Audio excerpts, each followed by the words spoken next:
नमस्कार दोस्तों, स्वागत है आप सभी का मेरे YouTube चैनल ITI इन्फॉर्मेशन में। तो आज मैं आपको 25 नए क्वेश्चन के बारे में बताने जा रहा हूँ। तो फर्स्ट क्वेश्चन है, कार्बन का ताप गुणांक होता है। तो दोस्तों आपको पता है कि कार्बन एक सेमीकंडक्टर मतलब अर्धचालक है। तो ऑप्शन दिए धनात्मक, ऋणात्मक, सामान्य या उपरोक्त सही। तो जो अर्धचालक होता है वो ताप बढ़ने पे उसका प्रतिरोध कम होते जाता है। तो इसका सही आंसर है ऋणात्मक ताप गुणांक। तो answer B is right answer. दोस्तों दूसरा क्वेश्चन है, पंच संयोजित तत्व होते हैं मतलब जिसकी बाहरी कक्षा में 5 इलेक्ट्रॉन्स परिक्रमा करते हैं। तो ऑप्शन ए है इंडियम, बी एंटीमनी, सी गैलियम और पी प्रकार का अर्धचालक। तो दोस्तों पंच संयोजित तत्व जो है वो है आर्सेनिक और एंटीमनी। तो antimony is a right answer. Option B is a right answer. Question number 3 है, ट्रांजिस्टर में कलेक्टर भाग सबसे बड़ा क्यों रखा जाता है, क्यों होता है। तो पहला ऑप्शन है उच्च धारा वहन करने के लिए, दूसरा है निम्न धारा वहन करने के लिए, तीसरा है अधिक ऊष्मा वहन करने के लिए, चौथा है निम्न ऊष्मा वहन करने के लिए। तो दोस्तों इसका सही आंसर है अधिक ऊष्मा वहन करने के लिए कलेक्टर भाग को एमीटर और बेस से बड़ा रखा जाता है। तो option C is a right answer.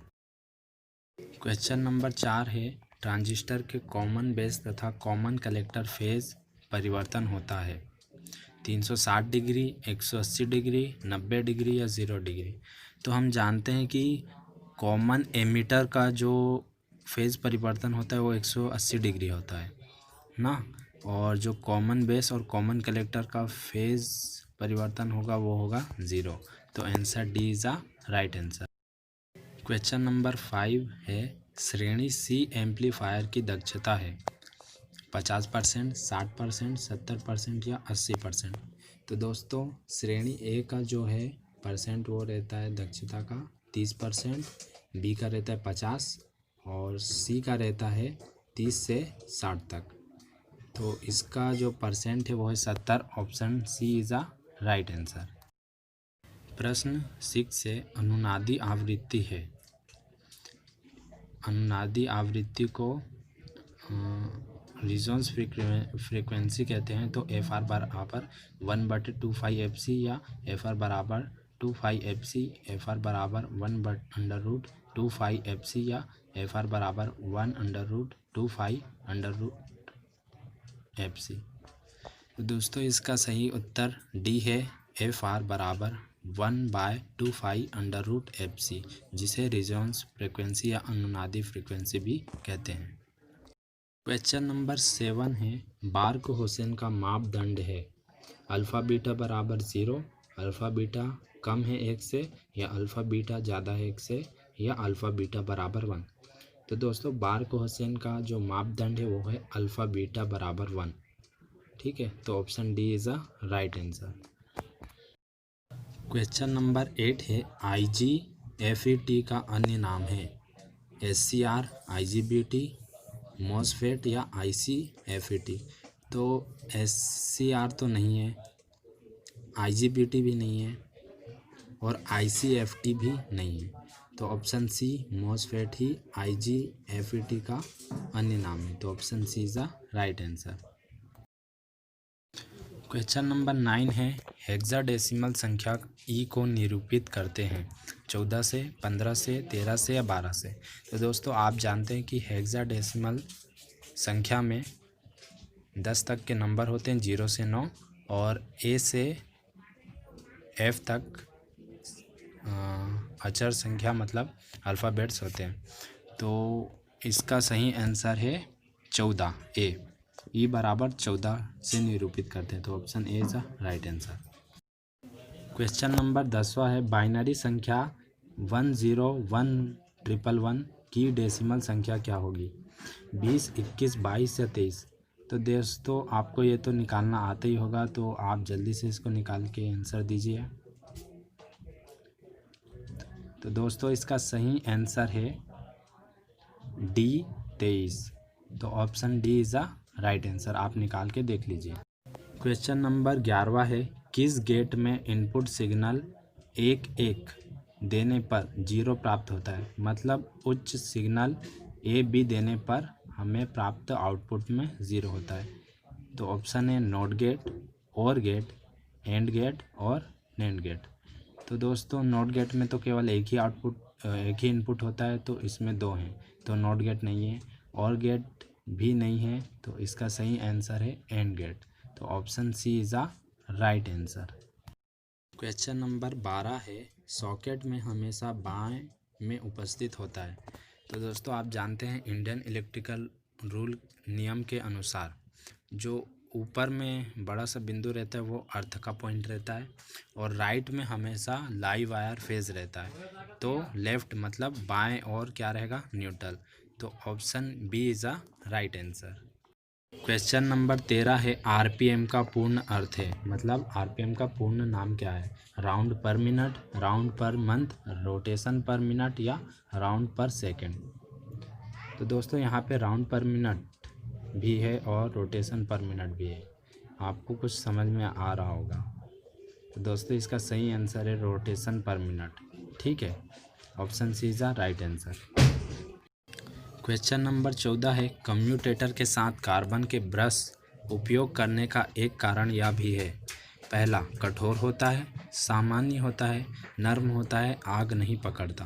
तो दोस्तों आप जानते हैं कम्यूटेटर शाफ्ट से जुड़ा होता है और कम्यूटेटर में स्लिप रिंग वगैरह होती हैं, तो आउटपुट के लिए हम कार्बन ब्रश उससे संपर्क में लाते हैं। तो दोस्तों कम्यूटेटर घूर्णन करते रहता है, तो कार्बन ब्रश जो है वो नर्म होने के कारण उससे अटैच किया जाता है। इससे कम्यूटेटर जब घूमता है तो कम्यूटेटर नहीं घिसता, नर्म होने की वजह से कार्बन खिंच जाता है और कार्बन को आसानी से बदला जा सकता है। ठीक है दोस्तों, तो इसी कारण से नर्म होने के कारण से ही उसको कम्यूटेटर के साथ जोड़ा जाता है। तो option C is the right answer. Question number 15 है, स्लिप रिंग पर प्राप्त विद्युत वाहक बल होता है एसी स्वभाव का, डीसी स्वभाव का, डी प्रकार का या ए प्रकार का। तो दोस्तों आपको मालूम है कि 2 प्रकार की रिंग होती है, एक स्लिप रिंग और एक स्लिप्ड रिंग। तो दोस्तों स्लिप रिंग में जो विद्युत वाहक बल प्राप्त होता है वो होता है एसी स्वभाव का, और जो स्लिप्ड रिंग में प्राप्त होता है विद्युत वाहक बल वो होता है डीसी स्वभाव का। तो इसका आंसर है A, answer A is the right answer. Question number 16 है, वेव वाइंडिंग में पथों की संख्या होती है। तो दोस्तों यहाँ पे P बराबर पथों की संख्या और A बराबर आर्मेचर वाइंडिंग है। तो आप जानते हैं वेव वाइंडिंग जो होती है सीरीज़ वाइंडिंग होती है, और लैप वाइंडिंग जो होती है वो समांतर वाइंडिंग होती है। तो दोस्तों इसमें आंसर क्या है, P बराबर A, P बराबर 2, P बराबर 4 या P2 से 8 तक। तो दोस्तों इसका सही आंसर है A बराबर P या P बराबर A। और लैप वाइंडिंग में जो होता है वो होता है P बराबर 2। Answer A is the right answer. Question number 17 है, कंपनसेटिंग वाइंडिंग की जाती है ताकि विचुंबकीय प्रभाव पूरी तरह समाप्त हो जाए, बढ़ जाए, कम हो जाए या उपरोक्त सभी। तो दोस्तों इसका सही उत्तर है कंपनसेटिंग वाइंडिंग की जाती ताकि विचुंबकीय प्रभाव को कम किया जा सके या चुंबकीय प्रभाव को बढ़ाया जा सके। तो इसका सही उत्तर है option C, option C is the right answer. प्रश्न क्रमांक 18 है, विद्युत ऊर्जा को यांत्रिक ऊर्जा में बदलती है, ए जनरेटर, बी कन्वर्टर, सी मोटर या डी डायनामो।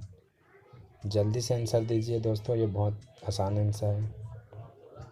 आप जानते हैं कि जनरेटर यांत्रिक ऊर्जा को वैद्युतिक ऊर्जा में परिवर्तित करता है। तो दोस्तों इसका सही आंसर है सी, मोटर विद्युत ऊर्जा को यांत्रिक ऊर्जा में परिवर्तित करता है। तो option C is the right answer. Question number 19 है, मोटर में उत्पन्न ईएमएफ भी होता है सप्लाई ईएमएफ के विपरीत, सप्लाई ईएमएफ के साथ वाली, सप्लाई ईएमएफ से बहुत कम, सप्लाई ईएमएफ से बहुत ज़्यादा। तो दोस्तों आपको मालूम है मोटर में जब हम सप्लाई देते हैं तो मोटर घूर्णन करते लगता है, जिससे उसमें भी एक विद्युत वाहक बल उत्पन्न हो जाता है, और वो विद्युत वाहक बल हमेशा दिए गए इनपुट विद्युत वाहक बल का विरोध करता है, मतलब विपरीत स्वभाव वाला रहता है। तो दोस्तों इसका सही उत्तर है option A is the right answer. प्रश्न क्रमांक 20 है, सेल प्रकार के ट्रांसफार्मर में निम्न होता है। ए चुंबकीय परिपथ का केवल एक मार्ग, बी चुंबकीय परिपथ का दो मार्ग होता है, कोर की दो भुजाएं होती है, कोर की चार भुजाएं होती है। तो दोस्तों ऑप्शन सी और डी तो हो ही नहीं सकते, ठीक है, गलत है। तो option B is a right answer. इसमें दो परिपथ होते हैं चुंबकीय मार्ग के लिए, ठीक है, 3 ऊर्ध्वाधर रेखा होती है और 2 क्षैतिज रेखाएं होती है, इसीलिए चुंबकीय परिपथ के लिए 2 रास्ते होते हैं। तो option B is the right answer. प्रश्न क्रमांक 21 है, ट्रांसफार्मर में खनिज तेल क्यों डाला जाता है? ए शक्ति को बढ़ाने के लिए, बी अचालक आवरण के लिए, सी ट्रांसफार्मर को ठंडा रखती है, बी व सी दोनों के लिए। तो दोस्तों इसका आंसर बहुत ही आसान है, आप जल्दी से आंसर दीजिए। तो दोस्तों इसका सही आंसर है बी व सी दोनों। ट्रांसफार्मर में खनिज तेल अचालक का काम भी करती है और ट्रांसफार्मर को शीतल भी करती है। तो option D is the right answer. Question number 22 है, ट्रांसफार्मर में शॉर्ट सर्किट परीक्षण द्वारा ज्ञात किया जाता है। ए ताम्र क्षति, बी लो क्षति, सी यांत्रिक क्षति या डी उपरोक्त सभी। तो दोस्तों जो ओपन सर्किट टेस्ट होता है वो होता है लो क्षति का मान ज्ञात करने के लिए, ठीक है। तो इसका सही उत्तर है ऑप्शन ए, ताम्र क्षति का मान ज्ञात करने के लिए शॉर्ट सर्किट परीक्षण ट्रांसफार्मर द्वारा किया जाता है। तो option A is the right answer. Question number 23, integrating यंत्र है एम्पियर मीटर, ओम मीटर, रिकॉर्डिंग वोल्ट मीटर या किलोवाट मीटर। तो दोस्तों जो इंडिकेटिंग यंत्र होता है वो होता है ammeter, volt meter, ampere meter, ठीक है, ओम मीटर। तो ऑप्शन बी तो हो ही नहीं सकता, ऑप्शन बी और ए नहीं हो सकता। और जो रिकॉर्डिंग प्रकार का यंत्र होते हैं वो होते हैं रिकॉर्डिंग वोल्ट मीटर वगैरह। तो इसका ऑप्शन है ऑप्शन डी, किलोवाट घंटा मीटर, मतलब एनर्जी मीटर है। तो option D is the right answer. प्रश्न क्रमांक 24 है, आवृत्ति मीटर को संयोजित किया जाता है श्रेणी क्रम में, समांतर क्रम में, ए व बी दोनों या मिश्रित क्रम में। तो दोस्तों इसका जो सही उत्तर है वो है